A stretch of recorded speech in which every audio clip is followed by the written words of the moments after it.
Você provavelmente já ouviu falar da famosa luta entre Sasuke e Orochimaru, mas será que você já parou a pensar no que ela realmente significa para a história de Naruto? Hoje eu quero analisar aqui com vocês o lado mais filosófico e poético desse confronto, e talvez como o Power Scaling, que se tornou uma discussão muito comum nos últimos anos, acaba por muitas vezes destruir o valor profundo dessa batalha. E principalmente vamos falar sobre como a morte de Orochimaru é uma grande ironia do destino, logo após a vinheta.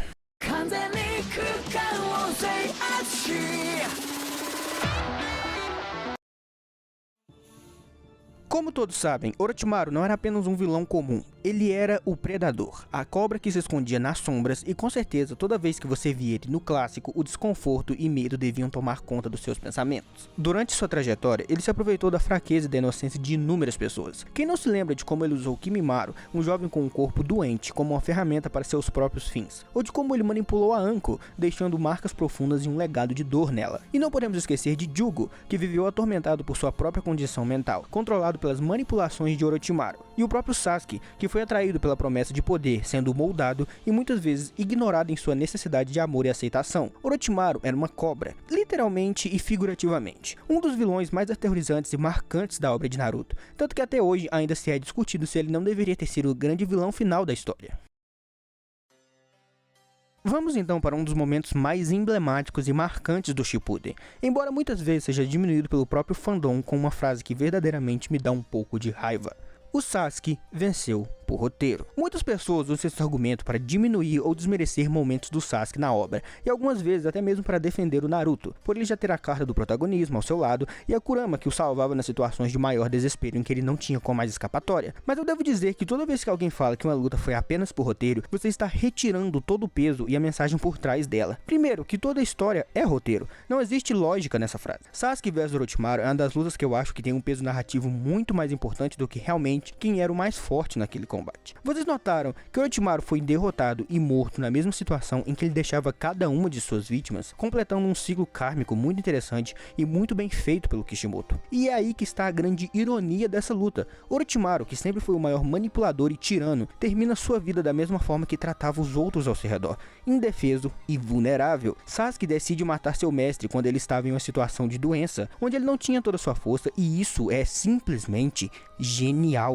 Sasuke o derrota, mas não é apenas um confronto de poderes, é uma forma poética de justiça, onde o predador se torna a presa. Sasuke, em um momento simbólico, coloca um fim na vida de quem o usou, de quem o moldou e o fez da maneira mais cruel, sem misericórdia, porque Orochimaru não merecia respeito. E a verdadeira beleza dessa luta está em como Sasuke, o próprio produto das manipulações de Orochimaru, é o responsável por sua queda. Ele não apenas mata o mestre, ele mata a cobra que um dia o treinou, mostrando que no final a serpente foi envenenada pelo próprio veneno que espalhava.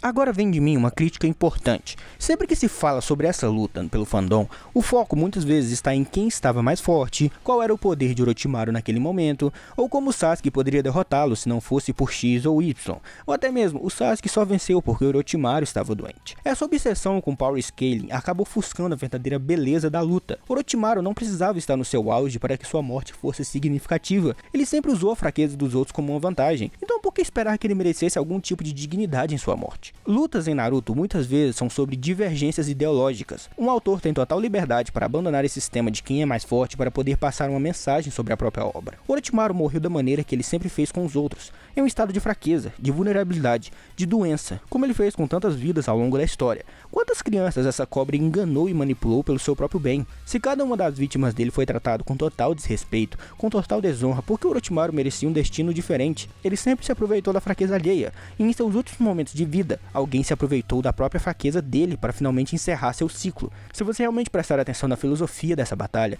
perceberá que a verdadeira força não está nos músculos ou nos jutsus, mas no entendimento do ciclo da vida e da morte, e de como nossos próprios erros nos retornam. Por isso, na próxima vez que você assistir a essa luta, lembre-se, não é sobre quem é mais forte. Pare de ficar apenas na parte rasa do combate. Olhe além dele, analise e estude o que o autor quer te passar sobre aquela obra. Porque o que eu estou falando aqui não é tentando me mostrar e achar que eu sou inteligente, tanto que eu não tenho formação nenhuma, mas muitas lutas em Naruto e em outros animes são diminuídas a apenas foi o roteiro, e isso tira todo o peso narrativo que o autor pode querer construir para o seu universo. Eu particularmente não gosto muito desse tipo de argumento. Comenta aqui pra mim o que você achou desse vídeo. Eu tô pensando em trazer umas análises novas aqui pro canal, analisando combates, analisando roteiro, esse tipo de coisa que eu acho bem interessante ali no universo de Naruto, de One Piece, de vários animes que eu acho muito legais, e todo o lado filosófico por trás de cada um desses combates que eu acho que são bem marcantes. Comenta aí o que você acha, se inscreve aqui no canal, deixa seu like, manda pros seus amigos poderem me ajudar, que eu tô indo rumo agora aos 6 mil inscritos. Eu só posso chegar com a ajuda de vocês, beleza? Até a próxima, tchau!